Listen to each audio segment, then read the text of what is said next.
Regardless of your feelings on the current state of the game, we all loved to play Counter-Strike at one point. Whether it was the classic Half-Life mod, the Source Engine games, or even one of those weird Korean versions. But there's one very peculiar edition of Counter-Strike you may never have even heard of, and once you learn of its existence, you might question why it was even made at all. Today I want to talk about Counter-Strike for the original Xbox. As we all know, Counter-Strike is classically a PC-only first-person shooter game, spawned from this little-known indie game called Half-Life. I mean, it was classically PC-only until 2003. See, when the Counter-Strike mod first started popping off, it was huge, with the rights and developers being acquired by Half-Life creators Valve Software in the year 2000. Right from the beginning, it was an astoundingly popular multiplayer game. Wanting to capitalize on the success of Counter-Strike, Valve asked id Software neighbors Rogue Entertainment to work with them on a continuation of Counter-Strike, with both multiplayer and single-player modes. This eventually became the infamous Counter-Strike Condition Zero, and Rogue Entertainment eventually went defunct. This game was apparently cursed as it shifted from Gearbox Software to Ritual Entertainment, and was finally finished by Turtle Rock Studios, who you may recognize as the developers of Left 4 Dead. Now, the earliest thing Valve had Turtle Rock make for them was a working bot system for Counter-Strike.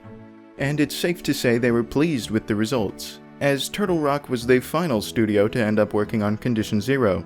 But the game itself was still a wholly tainted project, and after multiple leaks and Valve suing the game's publisher, Vivendi, it finally released on March 23, 2004 to mixed reception. But Seth, You might be wondering, didn't you say that Counter-Strike was famously PC only until 2003? why yes, you impatient Bitch! I did say that.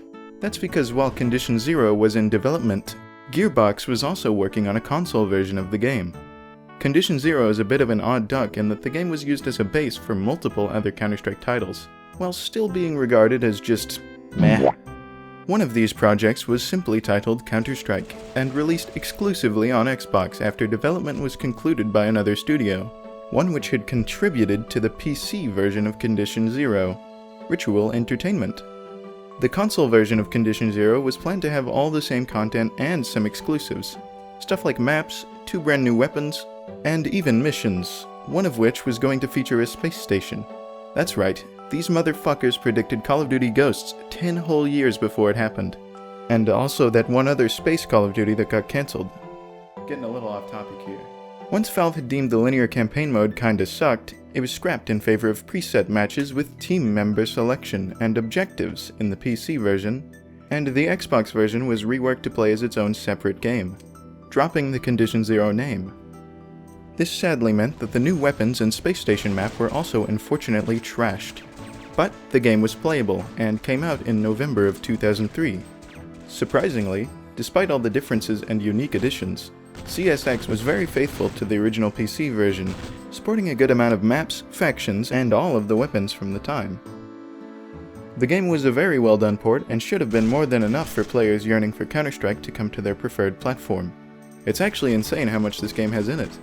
Speaking personally, as I play an emulation of my legally owned copy, of Counter-Strike for the Xbox. I'm a big fan of low-poly stuff, so seeing all these meticulously designed, console-specific maps is a real treat. The game is actually the first to feature the Spetsnaz and NTO militia, since the originator of these factions, Condition Zero, suffered from that delayed release I mentioned earlier. As it stands, this game is a great port/version of Counter-Strike, tuned to be the best that it can be on the original Xbox console.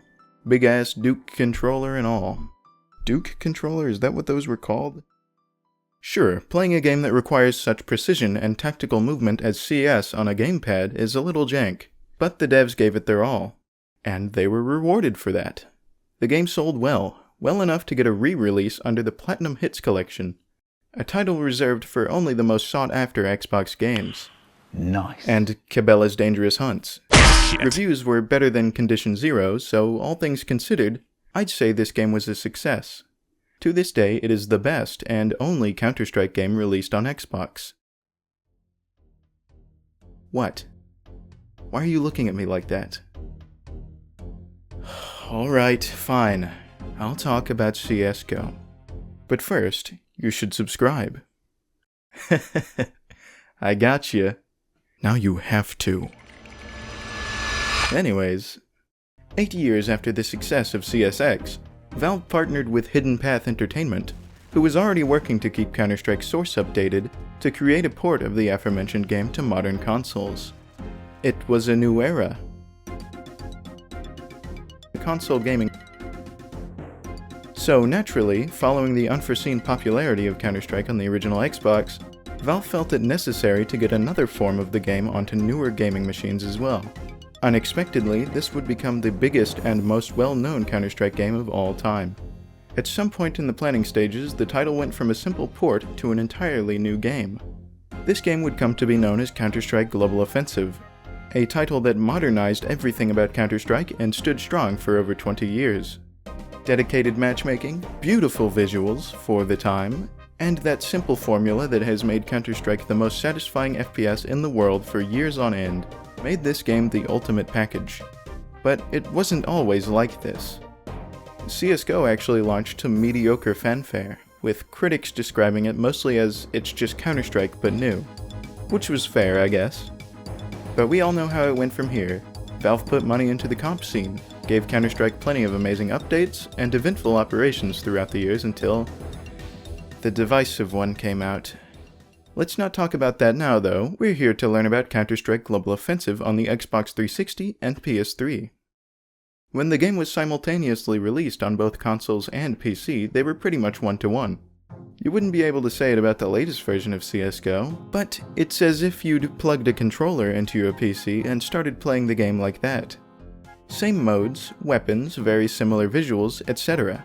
This consistency lasted for a few updates, as the console version was abandoned before Valve could even sell loot boxes to the kids playing it. How unfortunate! So now, this game exists as a time capsule of what it was like to play the least interesting version of CSGO, stuck with painful controls to boot. Except, oh wait, you can't play this game anymore unless you already owned it, because the Xbox Live Marketplace is dead, and there are no physical copies. What does that leave us, huh?